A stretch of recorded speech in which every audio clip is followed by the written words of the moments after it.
बारिश में जुड़वा बहू के चाय पकौड़े। कितनी अच्छी खुशबू आ रही है ना बबीता, मैं आलू और गोभी के पकौड़े से। हाँ, और ये देखो प्याज के पकौड़े कितने ज्यादा क्रिस्पी हैं। आज तो माँ हमारे हाथ के पकौड़े खाकर बहुत खुश हो जाएंगी। गीता बबीता दोनों जुड़वा बहनें किचन में खड़े होकर गर्मा गर्म पकौड़े तल रही होती हैं। इसी के साथ साथ गर्मा गर्म चाय बनाकर चाय और पकौड़े अपनी माँ ममता को ले जाकर खिलाती हैं। अरे वाह, ये आलू गोभी के पकौड़े तो काफी ज्यादा अच्छे हैं। बबीता, तुम अब पकौड़े बनाना अच्छे से सीख गई हो। अरे माँ, आप भी ना, ये आलू और गोभी के पकौड़े मैंने बनाए हैं और प्याज के बबीता ने। अच्छा, मैं भी ना। अरे तुम दोनों जुड़वा हो, लेकिन तुम दोनों का चाल चलन और बोलचाल भी बिल्कुल एक जैसी है, इसलिए हमेशा मात खा जाती हूँ तुम्हारी माँ होकर। मैं तुम्हें ठीक से नहीं पहचान पाती। ना जाने तुम्हारे ससुराल में क्या होगा। तुम्हारी सास तो तुम दोनों में हमेशा कंफ्यूज ही रहेगी। अपनी माँ की बात पर दोनों बहनें हंसने लगती हैं। ऐसे ही समय गुजरता है और ममताज जल्दी ही एक ही घर में अपनी दोनों जुड़वा बेटियों की शादी कर देती है। शादी के बाद दोनों बहनें अच्छी बहू होने के सारे फर्ज निभाती हैं और घर की सारी जिम्मेदारी को भी संभालती हैं। वही दोनों के पति रंजीत और मोहन एक बड़े से होटल में काम करते थे, जिससे उनके घर का खर्चा अच्छे से निकल जाता था। ये देखो गीता, मैं तुम्हारे लिए कितना सुंदर ब्रेसलेट लेकर आया हूँ। पता है, आज होटल में एक कस्टमर ने मुझे ढेर सारे पैसे टिप में दिए। उसी से ये गिफ्ट मैं तुम्हारे लिए लेकर आया हूँ। अरे जीजाजी, आप फिर मात खा गए। मैं गीता नहीं बल्कि बबीता हूँ। क्या? हे भगवान, आज फिर मुझसे गलती हो गई। मैं तो कह रहा हूँ कि तुम दोनों बहनें अपने गले में अपने अपने नाम का बोर्ड लटका कर घूमो, तभी जाकर पता चलेगा कौन गीता है और कौन बबीता। शादी के बाद भी दोनों बहनों के पति को हमेशा अपनी जुड़वा पत्नियों में कंफ्यूजन रहती थी। ऐसे ही हंसी मजाक में पूरे परिवार की जिंदगी अच्छे से कट रही होती है। लेकिन एक दिन जब दोनों भाई होटल से लौटते हैं तो उनके चेहरे पर एक अजीब मायूसी और परेशानी छाई होती है। रंजीत, मोहन, क्या हुआ तुम दोनों को? तुम दोनों इतने परेशान क्यों हो? क्या बताएं माँ, हम जिस होटल में दोनों भाई काम करते थे वो होटल अब बंद होने जा रहा है।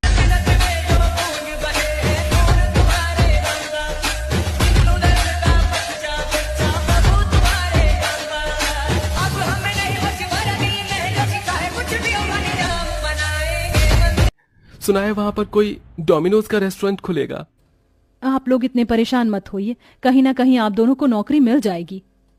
दोनों भाई काफी दिनों तक कई सारे होटल और अलग अलग जगह पर नौकरी ढूंढते हैं, लेकिन कहीं पर भी उन्हें नौकरी नहीं मिलती, जिसके चलते अब दोनों भाई ज्यादातर उदास रहते हैं। अपने दोनों बेटों को इस तरह उदास देख, कहाँ पहले मेरे दोनों बच्चे हंसी खुशी रहा करते थे और अब देखो इनके चेहरे पर से तो हंसी ही गायब हो गई है। क्या करूं मैं अपने दोनों बेटों के लिए कि मैं इनकी मुस्कुराहट वापस ले आऊं। सुशीला इतना बोल ही रही होती है कि तभी वह देखती है कि बारिश का मौसम आ चुका है और बहुत तेज बारिश हो रही है, जिसे देख सुशीला भागी भागी अपनी दोनों जुड़वा बहू के पास आती है। क्या हुआ माँ जी, आप ऐसे भागती हुई क्यों आ रही हैं? बहू, जल्दी से गर्मा गर्म पकौड़े बना। मेरे दोनों बेटों को बारिश में पकौड़े खाना काफी पसंद है। क्या पता इसी से उनके चेहरे पर मुस्कुराहट आ जाए। अपनी सास की बात सुन दोनों जुड़वा बहनें जल्दी से किचन में जाती हैं और गर्मा गर्म पकौड़े और चाय बनाकर लाती हैं। रंजीत और मोहन जैसे ही अपनी जुड़वा पत्नियों के हाथ की गर्मा गर्म पकौड़े खाते हैं।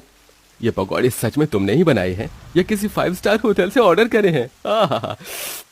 वाह, इतने टेस्टी पकौड़े तो मैंने आज से पहले कभी नहीं खाए।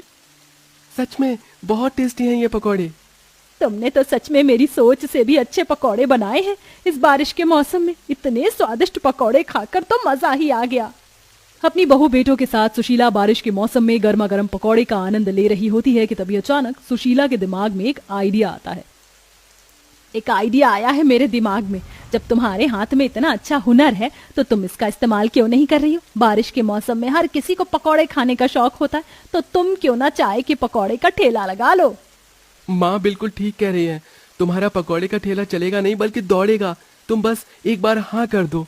अपने ससुराल की हालत देखते हुए पकौड़े का ठेला लगाने के लिए दोनों मान जाती हैं और अगले दिन ही पकौड़े बनाने की सारी तैयारी कर ठेले पर पकौड़े बेचने के लिए निकल जाती हैं।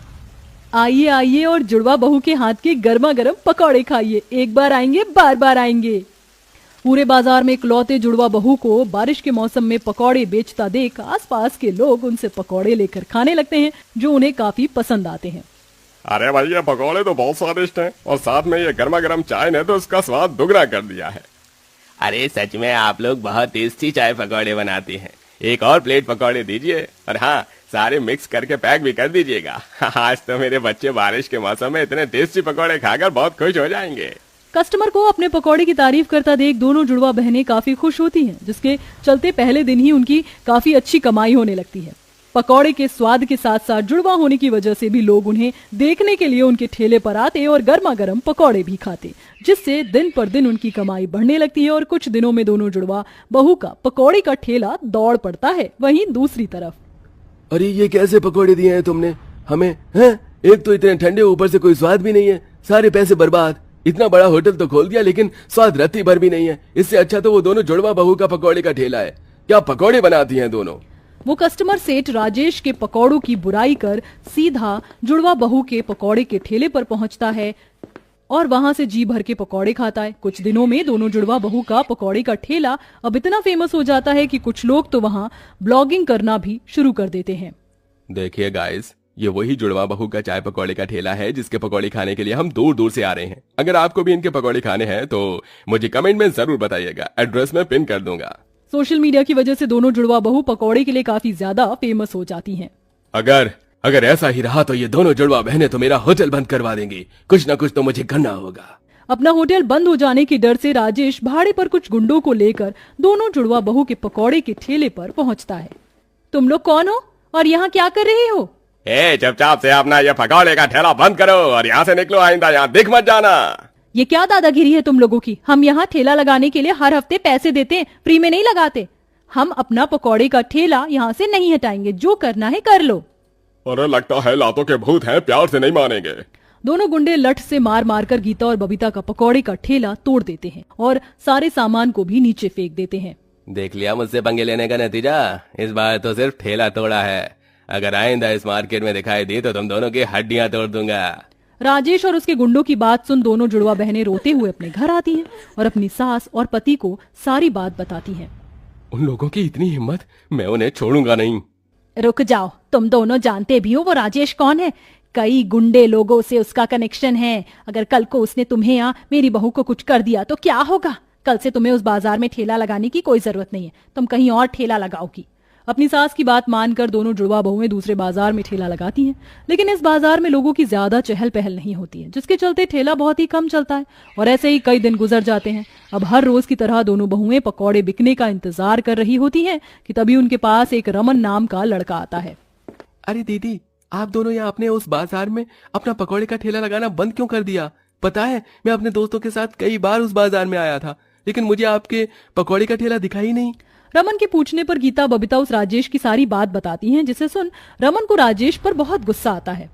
दीदी, आप दोनों और मुझे ये बताइए, जब उसके गुंडे आपका ठेला तोड़ रहे थे तो आसपास कोई ऐसी दुकान थी जहाँ सीसीटीवी कैमरा लगा हो? हाँ, थोड़ी दूर पर मेडिकल की स्टोर था, वहां पर लगा हो सकता है। बबीता के कहने पर रमन जैसे ही मेडिकल स्टोर पर जाता है कि सीसीटीवी कैमरा लगा हुआ देखता है और उस दिन की सीसीटीवी फुटेज निकलवाता है जिस दिन गुंडों ने ठेला तोड़ा था। रमन उस फुटेज को लेकर सीधा पुलिस स्टेशन में जाता है और अब अपने कुछ दोस्तों के साथ राजेश के होटल के बाहर जाकर नारा लगाना शुरू कर देता है। कौन हो तुम लोग और मेरे होटल के बाहर क्या कर रहे हो? हम तेरी गलती की सजा है जो अब तुझे भुगतना होगा। जो तूने इन दीदी के साथ किया है वो सही नहीं किया, जल्दी से इनसे माफी मांग ले। हाँ, वरना ये लोग तुम्हारा वो हाल करेंगे जो तुमने सपने में भी नहीं सोचा होगा। जानते भी हो किसे धमकी दे रहे हो? बबीता की बात सुन राजेश उसे मारने के लिए आने वाला होता है कि तभी सभी लोग अपना फोन निकालकर उसकी वीडियो बनाने लगते हैं। थोड़ी देर में पुलिस भी आ जाती है और राजेश को पकड़कर ले जाती है। रमन, तुम्हारा बहुत बहुत शुक्रिया। अगर तुम ना होते तो हम कभी भी राजेश को उसकी गलती की सजा नहीं दिलवा पाते। दीदी, ये तो मेरा फर्ज है। अब आप जल्दी से अपना दोबारा से पकौड़े का ठेला लगाइए, मुझे आपके हाथ के बने हुए गर्मा गर्म पकौड़े खाने हैं। रमन की बात सुन दोनों जुड़वा बहुएं काफी खुश होती हैं, जिसके बाद अब दोनों जुड़वा बहुएं फिर से मिलकर अपना पकौड़े का ठेला लगाती हैं और कुछ दिनों में अब वो अपना होटल खोल लेती हैं और अब सब हंसी खुशी रहने लगते हैं।